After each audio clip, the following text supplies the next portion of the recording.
Welcome to Pastor David's Friday playlist. This week our theme is graduation week. And so we're going to look at pomp and circumstance and a song about people who've made a difference in our lives.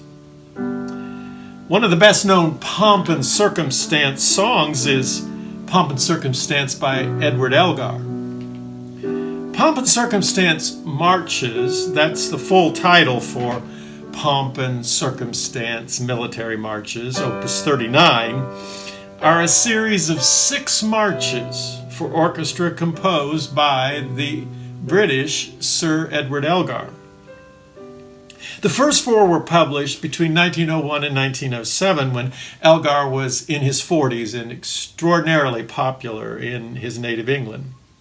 The 5th was published in 1930, and a few years before his death, the 6th was compiled of notes that he had made. They include some of Elgar's best-known compositions.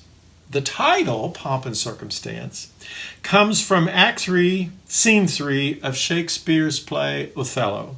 Farewell the neighing steed and the shrill trump, the spirit-stirring drum, the ear-piercing fife, the royal banner and all quality, pride, pomp, and circumstance of glorious war. Elgar later regretted the title because World War I would prove to be the undoing of any notion of glorious war. But that was still ahead. The best known of the 6 marches, Pomp and Circumstance March number 1 in D, was premiered on 19 October 1901 in Liverpool. It was a frantic success, and Elgar and his wife were in the crowd. 2 days later, it received a London premiere at a promenade concert, and they said the crowd hooped and hollered and demanded 2 encores. It was a very popular debut. Now, in this march is the tune to the song Land of Hope and Glory. Land of Hope and Glory was refigured by Elgar into the coronation ode for the coronation of King Edward VII. And it has now become a fixture in London concerts in the summertime that are called the proms. It is the closing song that everybody sings.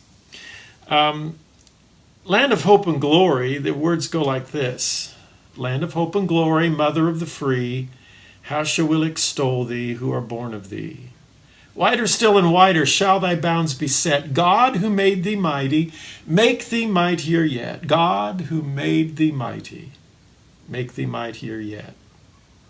But how did this become a staple in American high school and college graduations? Well, that all happened on the 28th of June, 1905 at Yale University. A professor of music there had invited Elgar to come receive an honorary doctorate of music. And in honor of Elgar's attendance at commencement services, the Yale Glee Club, the Yale Orchestra, musicians from New York City, the Yale Choir, all got together and sang Elgar's music, including Pomp and Circumstance, Land of Hope and Glory.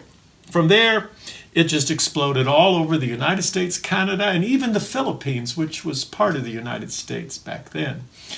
And so today, that's the graduation march that everybody marches into and maybe marches out to. Pomp and Circumstance is a part of our graduation tradition. Our second song this week is one that bears witness to those who have made a difference. It's from the musical Wicked. It's called For Good, and I first heard it when my son was graduating from high school. It's when Wicked first became popular. And in the song, the Wicked Witch of the West, Elphaba, sings a farewell duet with the Good Witch of the South, Glinda. The song score and lyrics were written by Stephen Schwartz, and it has so much to say about those in our lives who have made a difference, especially for good. Listen to the words. I've heard it said that people come into our lives for a reason, bringing something we must learn And we are led to those who help us most to grow, if we let them, and we help them in return. Well, I don't know if I believe that's true, but I know I'm who I am today because I knew you. Like a comet pulled from orbit as it passes a sun, like a stream that meets a boulder halfway through the wood. Who can say if I've been changed for the better? But because I knew you, I know I've been changed for good.